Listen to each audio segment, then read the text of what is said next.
નમસ્કાર, આપ જોઈ રહ્યા છો નેશન પ્લસ ન્યૂઝ. હું છું આપની સાથે હેતલ ભગત. ટીમ ઇન્ડિયાના સ્ટાર ક્રિકેટર હાર્દિક પંડ્યા હાલ એક વિવાદમાં ફસાયા છે. ભારતની T20 વર્લ્ડ કપની ઐતિહાસિક જીત બાદ દેશભરમાં ઉજવણીનો માહોલ છે, પરંતુ આ ઉજવણીમાં બે ખ્યાતનામ ક્રિકેટરો પોતાની કરતૂતને લઈને હવે મુશ્કેલીમાં મુકાયા છે. વડોદરામાં ટીમ ઇન્ડિયાના બે ક્રિકેટર વિરુદ્ધ ફરિયાદ નોંધાવવામાં આવી છે. ભારતે ફાઇનલમાં ન્યુઝીલેન્ડને હરાવીને ત્રીજી વખત T20 વર્લ્ડ કપનો ખિતાબ જીત્યો, જેની ઉજવણી અમદાવાદ સહિત સમગ્ર દેશમાં થઈ હતી. આ જીત બાદ હાર્દિક પંડ્યાના ઘણા વિડીયો સોશિયલ મીડિયા પર વાયરલ થયા હતા. હાર્દિક પંડ્યાએ મેદાન પર ઉજવણી દરમિયાન પોતાના ખભા પર તિરંગો ઓઢી રાખ્યો હતો અને એક તબક્કે તે પોતાની ગર્લફ્રેન્ડ માહિકા શર્મા સાથે સ્ટેજ પર સૂતેલો જોવા મળ્યો હતો. તે સમયે પણ રાષ્ટ્રધ્વજ તેમના શરીર પર હતો. આ સિવાય એક ક્ષણ તો એવી હતી જ્યારે હાર્દિક પંડ્યાએ ઊંધો રાષ્ટ્રધ્વજ પણ લહેરાવ્યો હતો.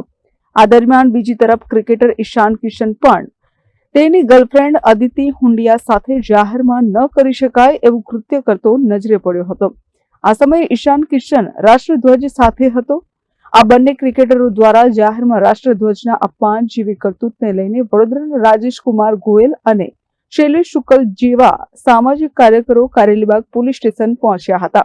સામાજિક કાર્યકરો દ્વારા કારેલીબાગ પોલીસ સ્ટેશનમાં બંને ક્રિકેટરો વિરુદ્ધ અરજી આપવામાં આવી હતી, જેમાં ક્રિકેટરો સામે રાષ્ટ્રધ્વજની ગરિમાના ઉલ્લંઘન અને મહિલાઓ સાથે અયોગ્ય શારીરિક નિકટતા અને અશ્લીલ વ્યવહાર દેખાતો હોવાના દાવા કરવામાં આવ્યા છે.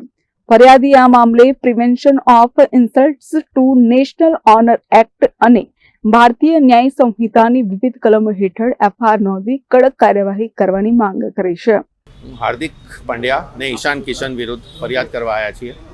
હાર્દિક પંડ્યા અને ઈશાન કિશને 8 માર્ચે અમદાવાદ નરેન્દ્ર મોદી ક્રિકેટ સ્ટેડિયમમાં જે ભારતીય ધ્વજ રાષ્ટ્રધ્વજ સાથે ગેરકૃત્ય કર્યું છે એના સંદર્ભમાં અમે ફરિયાદ કરવા આવ્યા છીએ. પ્લસ એ લોકોએ થોડું વિભત્સ વાતાવરણ ત્યાં ઊભું કર્યું હતું સ્ટેડિયમમાં બે છોકરીઓ જોડે. એના માટે પણ એ જ કમ્પ્લેન કરવાયા છીએ.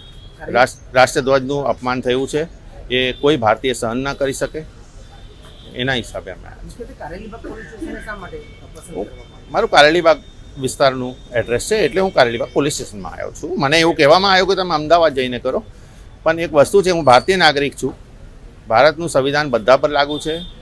તિરંગો કોઈ અમદાવાદનું નથી, તિરંગા દરેક ભારતીય નાગરિક છે ને જે નાગરિક જ્યાં રહેતો હોય એના પોલીસ સ્ટેશનમાં જઈને કમ્પ્લેન કરી શકે છે.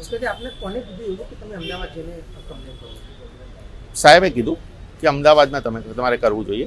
કૃત્ય ત્યાં બન્યું છે, પણ એનાથી એવું હોય તો 0 FIR કરે ને અમદાવાદ મોકલે, અમને એનો વાંધો નથી.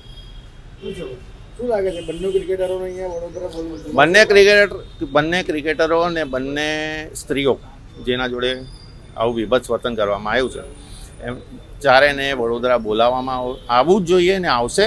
ના આવે તો કોર્ટની રાહ તો છે જ. 156(3) હિસાબે અમે પછી કોર્ટમાં વધીશું. જો અહીં પોલીસ કોઈ એક્શન નહીં લે, વડોદરાની પોલીસ, તો અમે કોર્ટમાં જઈશું. અત્રે ઉલ્લેખનીય છે કે સામાજિક કાર્યકરોએ આ મામલે prevention of insults to national honour act અને ભારતીય ન્યાય સંહિતાની વિવિધ કલમો હેઠળ FIR નોંધી કડક કાર્યવાહી કરવાની માંગ કરી છે. આ ઉપરાંત તસવીરોમાં દેખાતી મહિલાઓની ઓળખ કરી તેમના નિવેદન લેવામાં આવે, જેથી સહમતિ કે અસહમતિનો મુદ્દો સ્પષ્ટ થઈ શકે એવી પણ અરજીમાં વિનંતી કરવામાં આવી છે. જોકે T20 વર્લ્ડ કપમાં ક્રિકેટર સંજુ સેમસનનું પ્રદર્શન પણ ખૂબ સારું રહ્યું હતું, પરંતુ તેમ છતાં તે ગ્રાઉન્ડમાં પોતાની પત્ની સાથે શાંતિથી એક તરફ ઊભો રહીને જીતના જશ્નને નિહાળી રહ્યો હતો. એક તરફ જ્યાં હાર્દિક પંડ્યા અને ઈશાન કિશનની નિંદા થઈ રહી છે, ત્યારે બીજી તરફ સંજુ સેમસનની પ્રશંસા પણ થઈ રહી છે.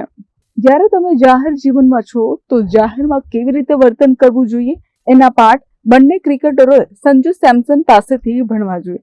જો કે હવે હાર્દિક પંડ્યા અને ઈશાન કિશન સામે કેવા પગલાં લેવાય છે એ હવે જોવાનું રહ્યું. કેમેરામેન નવનીત પરમાર સાથે Chirag Patel, nation plus news, Vadodara. સમાચારોના સતત અપડેટ મેળવવા માટે અમારી નેશન પ્લસ ન્યૂઝની YouTube ચેનલને સબસ્ક્રાઇબ કરો, બેલ આઇકન દબાવો અને જોડાયેલા રહો Facebook, Instagram અને Twitter પર.